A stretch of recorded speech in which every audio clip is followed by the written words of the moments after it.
What's going on, guys? James here again. Deck profile for you guys for the Infinite Card Challenge. And what better way to come up with an April Fool's joke, none other than the hand rip deck profile. So the hand rip consists of so many draw cards as well as the real key component cards for the sake of hand rips and or hand loops. So, deck profile for you guys. We are going to start with the 2 Drolling Lockbird along with Trickstar Reincarnation. This is your Droll Reincarnation hand rip. The moment your opponent searches or draws something outside of the draw phase, you go Trickstar Reincarnation, Chain Drolling Lockbird, and that is your hand rip. For the hand loop version, aka putting cards back to the deck, you need 3 key card components for this to work. Makiura the Disruptor, Sylvan Charity, Mystical Ref Panel. So, step-by-step process. Makiura the Disruptor. If this card is sent from the monster zone to the graveyard, you can trigger a trap card from your hand this turn. Hard once on the effect. Your second component card is Sylvan Charity. Hard once on the activation. Draw 3. If you have a Sylvan card, which you don't, the drawback is your whole entire hand gets put back on top of the deck in any order. In combination with Mystical Ref Panel, activate only when a spell that targets one player is activated. The effect of that spell card is applied to the other player instead. So what's going to happen is you gotta have at least 2 bodies in terms of, normal Sky Striker stuff, because Hornet Drones being a Sky Striker name, or you could just linkage in terms of Striker fodder. Along with this, that's access to Camellia and or Azalea by all means.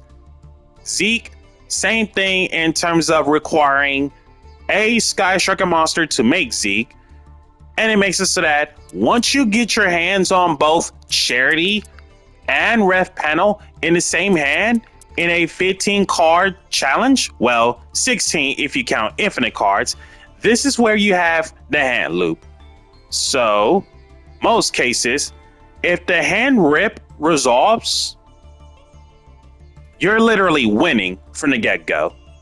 And most people, or most duelists in general, don't even respond to this because given the fact that I actually play a different deck, people actually letting this card go, knowing that unless you play Sylvans, it basically means they have to Ash the Charity or else it's bust.